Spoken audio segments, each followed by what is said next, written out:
नमस्कार दोस्तों, आप लोग को जोहार एग्जाम में स्वागत है। तो आज हम लोग हिंदी का प्रैक्टिस सेट करने जा रहे हैं, जो प्रैक्टिस सेट 8 होगा। तो चलिए हम लोग स्टार्ट करते हैं ये प्रैक्टिस सेट को। और अपना प्रिपरेशन आप लोग अच्छे ढंग से करते होंगे। तो ये लेडी सुपरवाइजर का हिंदी प्रैक्टिस सेट के लिए एक महत्वपूर्ण रामबाण तरह साबित होगा। तो चलिए हम लोग प्रैक्टिस सेट आज का स्टार्ट करते हैं। तो पहला प्रैक्टिस सेट में समास से क्वेश्चन है और दूसरा क्वेश्चन में भी समास से स्टार्ट है। तो चलिए हम लोग स्टार्ट करते हैं क्वेश्चन। तो मालगाड़ी शब्द का समास का विग्रह क्या होगा? मालगाड़ी शब्द का समास विग्रह क्या होगा? माल के लिए गाड़ी, माल द्वारा गाड़ी, माल की गाड़ी, माल से गाड़ी। तो इसका आंसर क्या हो जाएगा? तो इसका समास विग्रह क्या हो जाएगा? माल के लिए गाड़ी, ये होगा मालगाड़ी क्या एक समास विग्रह हो जाएगा इसका। नेक्स्ट, कमल नयन में कौन सा समास होगा? तो कमल नयन है जो ये कौन सा समास होगा? द्वंद्व समास होगा, तत्पुरुष समास होगा, द्विगु समास होगा, बहुब्रीहि समास होगा। तो कमल नयन, तो कमल नयन क्या हो जाएगा? तो इसका आंसर क्या हो जाएगा? बहुब्रीहि समास है। ये तो तत्पुरुष समास नहीं होगा, न द्वंद्व समास नहीं, द्विगु समास नहीं हो। तो ये कैसा होगा? जो कमल नयन क्या है? एक बहुब्रीहि समास है। नेक्स्ट, छक्के छुड़ाना मुहावरे का सही अर्थ क्या होगा? तो छक्का लगाना, ताली बजाना, हार हार जाना, पराजित कर देना। तो क्या हो जाएगा इसका आंसर? तो पराजित कर देना ये हो जाएगा छक्के छुड़ाना का मुहावरे का अर्थ हो जाएगा। क्या हो जाएगा? पराजित कर देना। नेक्स्ट, लाल पीला होना मुहावरे का सही अर्थ क्या है? तो अत्यधिक घमंड होना, लाल और पीला रंग डालना, बहुत क्रोध हो करना, बिल्कुल बदल जाना। तो लाल पीला होने का मुहावरा का सही अर्थ क्या होगा? तो इसका सही आंसर क्या हो जाएगा? बहुत क्रोध करना, मतलब कि लाल पीला होना, जिससे आँख ने लाल पीला हो जाता है। तो ये क्या हो जाएगा? ये बहुत क्रोध करना। नेक्स्ट, स्वतंत्रता सबको प्यारी होती है, वाक्य में रेखांकित शब्द का संज्ञा भेद है। तो क्या है एक स्वतंत्र? क्या हो जाएगा? ये कौन सा संज्ञा होगा? तो गुणवाचक संज्ञा होगा, जातिवाचक संज्ञा होगा, भाववाचक संज्ञा होगा, इनमें से कोई नहीं। तो ये क्या हो जाएगा इसका आंसर? तो ये कौन सा संज्ञा होगा? ये स्वतंत्रता एक भाववाचक संज्ञा है। नेक्स्ट, व्यक्ति व्यक्तिपति के आधार पर संज्ञा के कितने भेद होते हैं? तो 7 होते हैं, 6 होते हैं, 3 होते हैं, 5 होते हैं। तो कितने भेद होते हैं? 3 भेद होते हैं। नेक्स्ट, निम्न में सर्वनाम शब्द है, ये चारों ऑप्शन में कौन सा एक सर्वनाम है? क्या कुछ एक सर्वनाम है? पढ़ना क्या सर्वनाम है? दान क्या सर्वनाम है? क्या भजन एक सर्वनाम है? तो ये क्या है इसमें? पढ़ना तो ये क्रिया हो गया, भजन ये भी नहीं होगा, दान भी नहीं होगा, ये कुछ ये हो जाएगा सर्वनाम शब्द है। जबकि पढ़ना, दान, भजन ये सब संज्ञा सर्वनाम शब्द नहीं है, जबकि कुछ एक सर्वनाम शब्द है। तो चलिए आगे नेक्स्ट क्वेश्चन बढ़ते हैं। उसने पत्र लिखा रेखांकित शब्द का सर्वनाम भेद है। तो कौन सा सर्वनाम भेद है? निजवाचक सर्वनाम, संबंधवाचक सर्वनाम, पुरुषवाचक सर्वनाम और निश्चयवाचक सर्वनाम। तो इसका आंसर क्या हो जाएगा? ये संबंध। तो इसका आंसर हो जाएगा पुरुषवाचक सर्वनाम। उसने पत्र लिखा, रेखांकित शब्द का सर्वनाम भेद कौन सा होगा? उसने मतलब ये कौन सा होगा? पुरुषवाचक होगा, जबकि निजवाचक, संबंधवाचक और निश्चयवाचक नहीं होगा। ये क्या होगा? उसने एक पत्र लिखा, तो ये पुरुषवाचक सर्वनाम हो जाएगा। नेक्स्ट, हिमालय से गंगा निकलती है, इस वाक्य में कौन सा कारक होगा? तो हिमालय से गंगा निकलती है, तो इस वाक्य में कौन सा होगा? संबोधन, अपादान, कर्म, अधिकरण। तो इसमें इसका आंसर क्या हो जाएगा? तो अपादान क्या हो जाएगा? अपादान कारक होगा, जबकि संबोधन, कर्म ये अधिकरण ये नहीं होगा। हिमालय में गंगा निकलती है, इस वाक्य में कौन सा कारक है? अपादान कारक है। क्या है? अपादान कारक। नेक्स्ट, वह कार मेरी है, इस वाक्य में कौन सा कारक होगा? तो वह कार मेरी है, तो संप्रदान कारक। संपादन कारक, करण कारक, अधिकरण कारक, संबंध कारक। तो इसमें इसका आंसर क्या हो जाएगा? ये संबंध कारक हो जाएगा। क्या हो जाएगा? संबंध कारक। नेक्स्ट,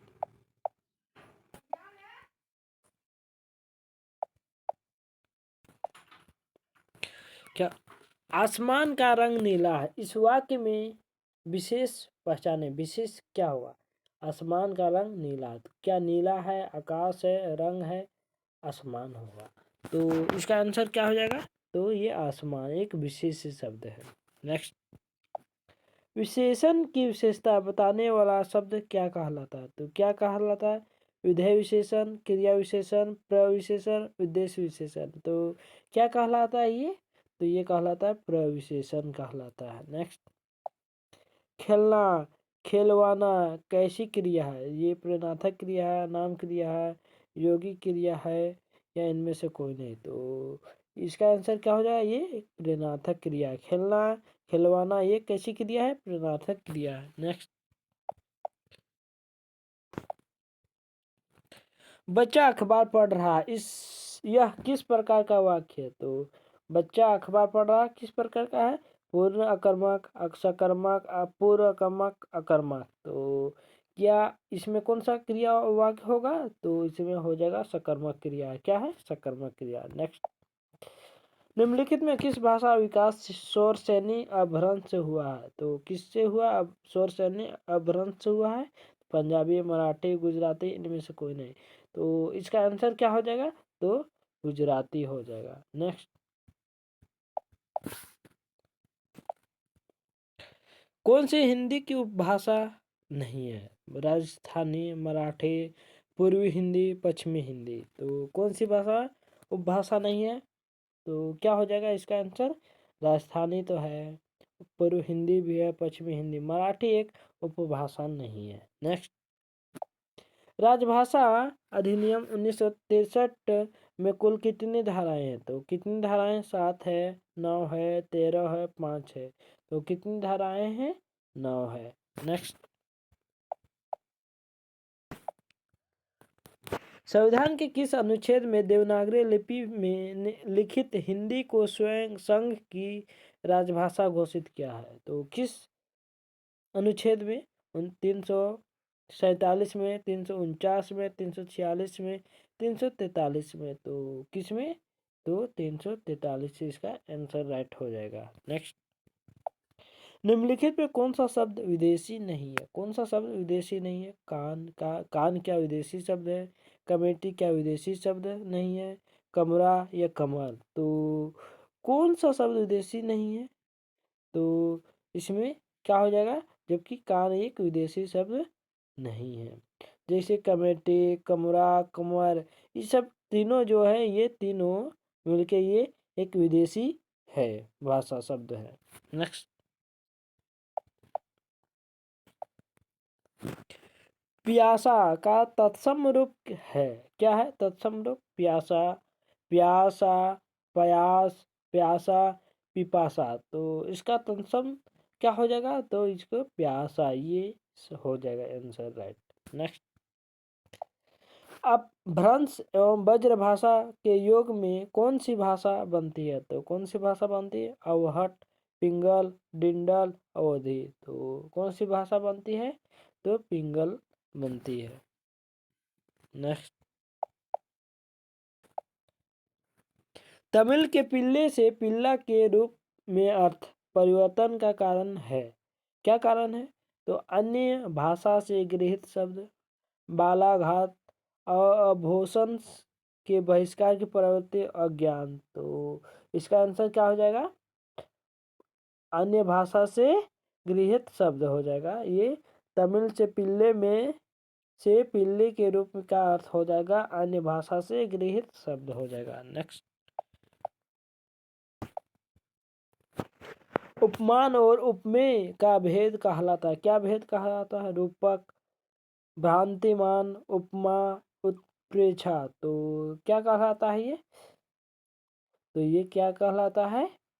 और रूपक कहलाता है। नेक्स्ट, खिली हुई हवा आई, फिरकी सी आई चल गई, ये अलंकार है। उपमा है, विभावना है, अनुप्रास है, इनमें से कोई नहीं है। तो इसका आंसर क्या हो जाएगा? अनुप्रास है। नेक्स्ट, अभिव्यंजनवादी सिद्धांत के प्रवर्तक हैं Matthew Arnold, Coleridge, Croce, T S. Eliot. तो इसका आंसर क्या हो जाएगा? तो इसका आंसर हो जाएगा क्रोचे। नेक्स्ट, आर्नोल्ड द्वारा प्रस्तुत अभिजात साहित्य के भेद है। तो साहित्य के भेद है वास्तविक, संदेह, मिथ्या, ये सभी। तो साहित्य के कितने भेद हो जाएंगे इसके? तो इसका भेद हो जाएंगे ये तीनों, वास्तविक, संदिग्ध और मिथ्या, ये तीनों हो जाएंगे। चलिए इसका आंसर क्या हो जाएगा? उपरोक्त सभी। नेक्स्ट, अधिसूचना प्रकाशित होती है किसी भी पत्रिका में, सरकारी गजट में, सामान्य पत्र के रूप में, किसी भी पत्रिका में। तो अधिसूचना किस में प्रकाशित होती है? तो सरकारी गजट में होती है। तो इसका आंसर क्या हो जाएगा? सरकारी गजट में। नेक्स्ट, कम्युनिकेशन के लिए हिंदी में यह परिभाषित शब्द प्रयुक्त होता है। क्या होता है कम्युनिकेशन में? संदेह, संपर्क, संचार या संवाद। तो क्या होता है इसका? कम्युनिकेशन मतलब संचार हम लोग करते हैं। इसके लिए हिंदी के परिभाषित शब्द क्या प्रयुक्त होगा? ये संचार हो जाएगा, जबकि संदेश, संपर्क, संवाद ये नहीं होगा। नेक्स्ट, विद्यापति का जन्म मृत्यु का सही विकल्प करें। विद्यापति का जन्म और मृत्यु का विकल्प, क्या इनका जन्म और मृत्यु कब हुआ था विद्यापति का? तो 1380 से 1460 में हुआ था क्या? 1387 में जन्म और 1462 में मृत्यु हुआ था क्या? 1380 में जन्म और 1455 में मृत्यु हुआ था क्या? 1387 से 1365। तो इसका आंसर क्या हो जाएगा? तो इसका आंसर हो गया, इनके जन्म कब हुआ था? 1380 में हुआ था जन्म ये, और मृत्यु कब हुआ था? 1460 ईस्वी में। किनका? विद्यापति का। नेक्स्ट, संत समाज में किस ज्ञान की महत्ता है? तो किस ज्ञान की महत्ता है? मायावादी ज्ञान की, संसारिक ज्ञान की, अनुभव ज्ञान की, ये सभी। तो इसका आंसर क्या हो जाएगा? तो इसका आंसर होगा अनुभव ज्ञान की। नेक्स्ट, कवि ने किसको एक माना है? तो धर्म को, माया को, गुरु को, ईश्वर को। तो कवि ने किसको माना है? तो ईश्वर को माना है, जबकि धर्म, गुरु और माया को नहीं माना। किसको माना? ईश्वर को कवि ने माना है। नेक्स्ट, गोपियों को किस तरह का पीड़ा सहन करनी पड़ रही है? तो वियोग पीड़ा, प्रेम पीड़ा, हृदय पीड़ा, ये सभी। तो गोपियों को किस प्रकार का पीड़ा सहन करना पड़ रही है? तो इसका आंसर क्या हो जाएगा? तो इसका आंसर हो जाएगा प्रेम पीड़ा से सहन करती थी गोपियों। नेक्स्ट, तुलसीदास हिंदी साहित्य के किस काल के कवि थे? तो तुलसीदास थे जो किस काल के कवि थे? आधुनिक काल के, रीति काल के, आदि काल के, भक्ति काल के। तो वो किस काल के थे? तो भक्ति काल के थे तुलसीदास जी। नेक्स्ट, बिहारी की भाषा कौन सी है? तो जो बिहारी है उनकी भाषा कौन सी है? बिहारी है, मानक भाषा, पूर्वांचली है, मानक ब्रज भाषा है। तो बिहारी की कौन सी भाषा है थी? तो बिहारी है, तो इसका आंसर क्या हो जाएगा? तो मानक भाषा, ये क्या है? मानक भाषा माना गया है बिहारी भाषा को। नेक्स्ट, कवि किस पर्वत पर पत्थर बनकर जम लेना चाहता है? हिमालय में, विंध्याचल में, गोवर्धन में, मैनाक में। तो किस में लेना चाहता है कवि? तो इसका आंसर क्या हो जाएगा? तो गोवर्धन में लेना चाहते थे, जम लेना। नेक्स्ट, राजा कीर्ति सिंह के सम्मान में विद्यापति ने किस काव्य की रचना की है? किस काव्य की रचना की है? संस्कृत, मैथिली, अवहट, हिंदी। तो किस काव्य की रचना की है? तो इसका आंसर क्या हो जाएगा? तो इसका आंसर हो जाएगा अवहट की रचना की है। कौन? राजा कीर्ति के सम्मान में विद्यापति की काव्य की रचना अवहट। रचना कौन सी है? अवहट है। नेक्स्ट, गुरुदेव को अंग में किसका वर्णन हुआ है? गुरु महिमा, गुरु शिष्य महिमा एवं भी दोनों, इनमें से कोई नहीं। तो इसका आंसर क्या हो जाएगा? तो इसका आंसर हो जाएगा गुरु महिमा हो जाएगा। नेक्स्ट,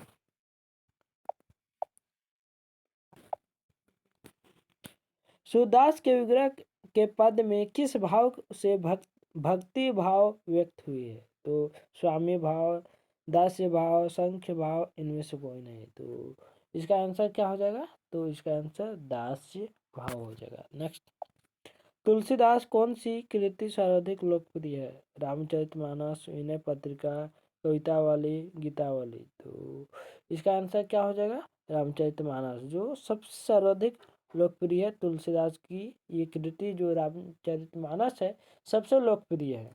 नेक्स्ट,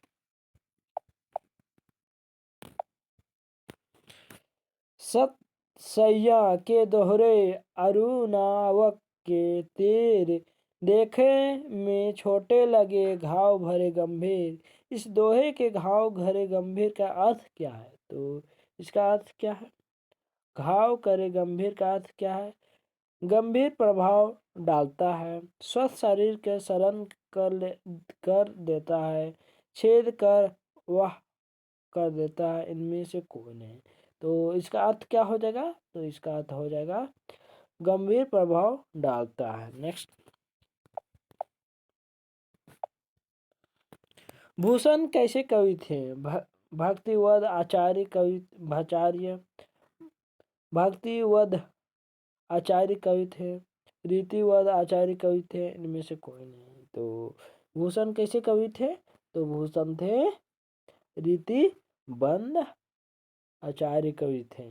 तो इसका आंसर ऑप्शन नंबर सी हो जाएगा। नेक्स्ट,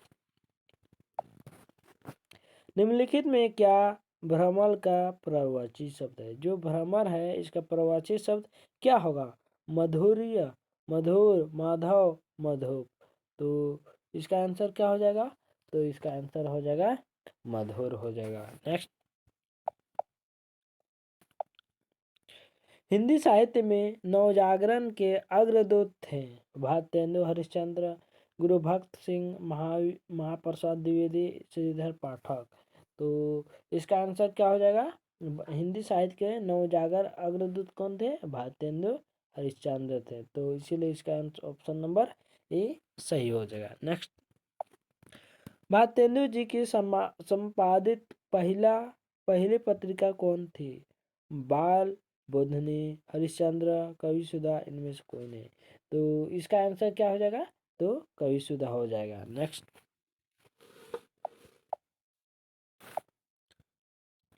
गुप्ता जी का जन्म कहाँ हुआ था? इलाहाबाद, चिरंगांव, औसी, मथुरा। तो गुप्ता जी का जन्म कहाँ हुआ था? तो इनका जन्म हुआ था चिरंगांव में हुआ था। नेक्स्ट, मैथिली शरण गुप्त को किस कृति के आधार पर राष्ट्र कवि कहा गया? तो किस कवि के आधार पर कहा गया? तो भारत भारती, रंग में भंग, साकेत, यशोधरा। तो क्या हो जाएगा इसका आंसर? तो इसका आंसर हो जाएगा भारत भारती से मैथिली शरण गुप्त को कृति के आधार पर राष्ट्र कवि कहा गया। किसके आधार पर? भारत भारती से। नेक्स्ट, निराला की पहली कविता है संख्या सुंदरी, जूही की कली, भिक्षुक, यह सच है। तो इसका आंसर क्या हो जाएगा? जूही की कली क्या है? निराला जी का पहली कविता है जूही की कली। तो इसीलिए इसका आंसर क्या हो जाएगा? जूही की कली।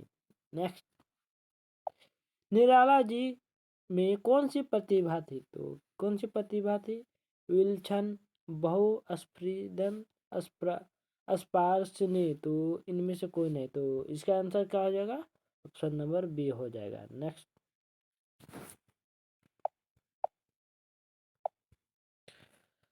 छायावाद की सीमांकन माना जाता है। छायावाद की सीमांकन कब माना जाता है? तो कब माना जाता है? 1918 से 1936 ईस्वी में, 1900 से 1936 ईस्वी में, 1915 से 1930 ईस्वी में, 1920 से 1940 ईस्वी में। तो कब मनाया जाता है? तो 1918 से 1936 ईस्वी में छायावाद के सीमांकन माना जाता है। तो इसका आंसर हो जाएगा option number. Next last question है इस आज का लिए, इनमें कौन सी कृति वायवाद की है? गुंजन, ग्रंथि, बीना, उपरोक्त सभी। तो इसका आंसर क्या हो जाएगा? उपरोक्त सभी। ये तीनों उन्हीं का कृति है।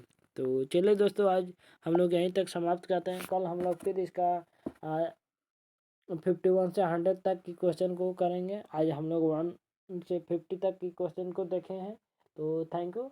आप लोग अच्छे से अपना तैयारी करते रहिए और रेगुलर अपना प्रिपरेशन करते रहिए। चलिए, थैंक यू।